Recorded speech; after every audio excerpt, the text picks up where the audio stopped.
Are we even functioning adults if we haven't experienced stress in our fast paced lives today? Stress is a common phenomenon that most of us experience no matter our age or our field of work. We often quote stress as a villain, but is it all bad? Can we learn to manage our stressors and maintain equanimity within, regardless of the circumstances?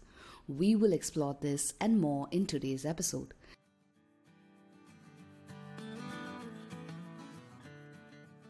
Hello and welcome to a brand new episode of the Own Your Everyday series in the Being Miraculous podcast.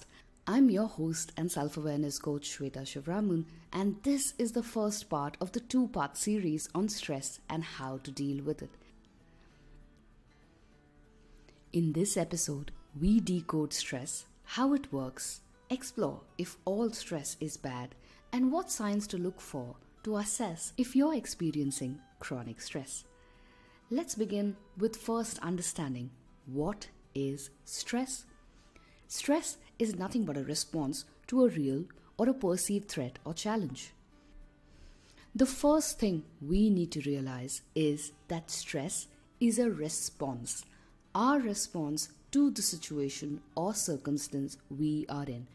And this could be a real threat or challenge in the physical world, like you're being attacked by a tiger, or it could be an imagined threat or challenge, the worry that your boss might fire you tomorrow. Regardless of whether it's real or imagined, the response is real. There's no difference there. Physically, biologically, and physiologically, we experience the stress response in our bodies and minds. There are 4 parts to a stress response. 1. A trigger, the event or the stressor that is the cause of the reaction. 2. A negative appraisal of the trigger. We are not stressed when any event happens. We are stressed when we feel it is an unfavorable event to us in some way. 3. A response. The stress is a response. We get tensed, angry, frustrated, react impulsively, while physiologically the body goes into a fight or flight mode. And 4. Return to baseline. We don't really remain in that fight or flight mode normally. Once the trigger passes, our response comes to a natural end and we return to our baseline mode of operation. For example, think of a deer being chased by a tiger. When it realizes that the tiger is out for a hunt, it goes on complete alert mode, adrenaline pumping in its veins, eyes fully dilated. It goes into a flight mode to escape the predator. But once it outruns the tiger and escapes, there is a return to baseline. The heart rate comes back to its resting rhythm, the eyes are no longer fully dilated, and the deer goes back to grazing as if nothing happened. This is how our biological stress mechanism is wired, to help us survive against the threats in the environment. The stress mechanism ensures all resources needed to survive are made available to us at a fraction of a second, and to recede back to a resting state as soon as the threat passes. Isn't this phenomenal? And we call this bad. Let's now look at what happens within our bodies when we are stressed. It all begins with the stressor. This can be anything that activates the stress response in us. The stressor causes an emotional disturbance in us that triggers the emotional processing center in our brains, the amygdala.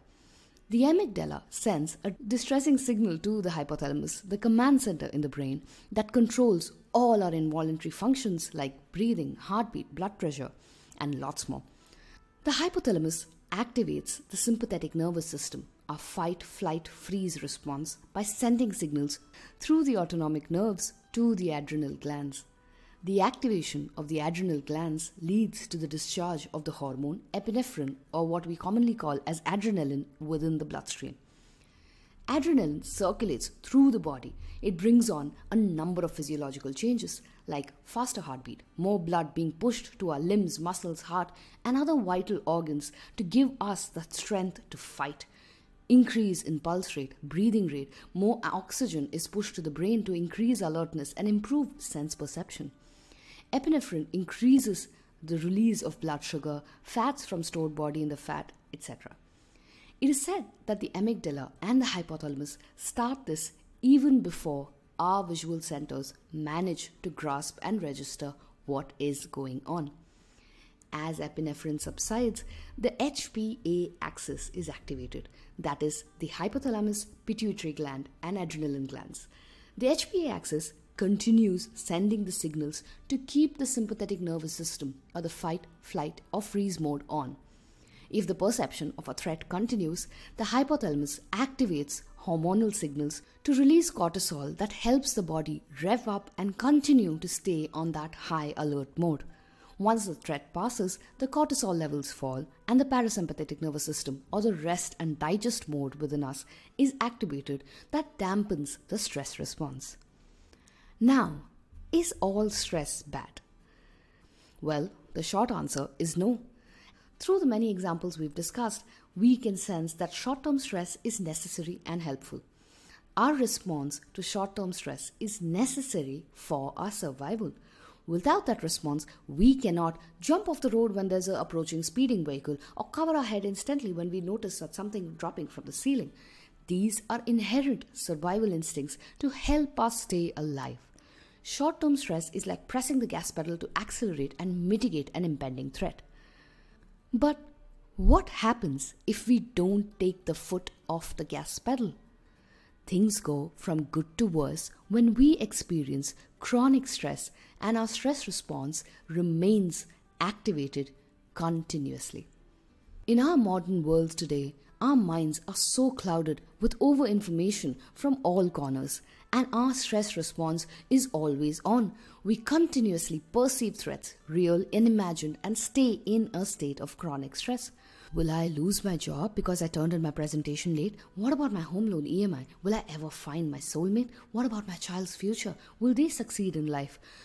So on, our minds keep chattering, and in our fast-paced lives where there are multiple triggers, the cortisol continues to be released to continue keeping the gas pedal on, never allowing the body to hit the brakes and activate the parasympathetic nervous system.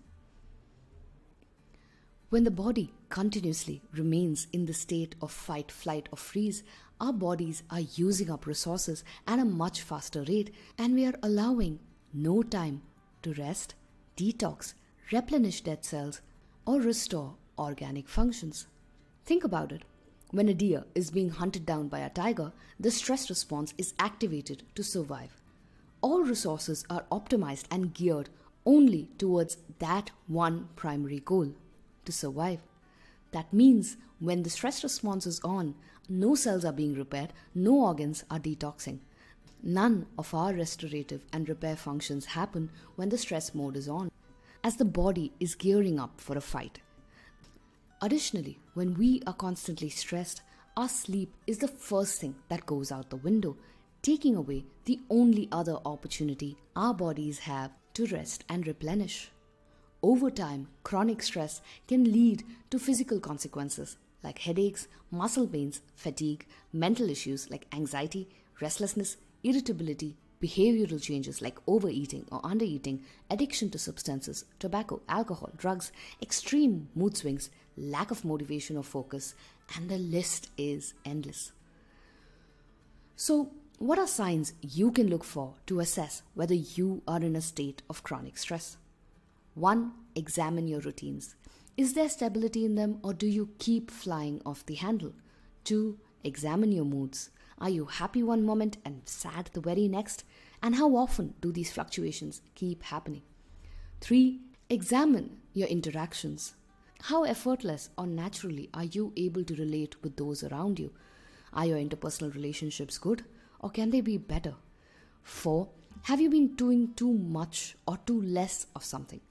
5. How healthy is your diet? 6. Are you in control of your time? 7. How fulfilled do you feel with your progress at the end of each day? So there's your Own Your Everyday tip for this week. Watch out for the signs of stress in your life and try and distinguish between short-term stress and chronic stress. Look out for patterns and try and observe the most common stressors in your life. What are situations and contexts that make you feel most stressed? What people or interactions stress you out the most? What activities are you engaging in on the days you feel most stressed? Keep these notes ready before the next week's part 2 of Stress Management series, where we will delve into the types of stress and strategies to manage each type. Until we meet again, this is Shweta signing off, hoping you have a phenomenal week ahead.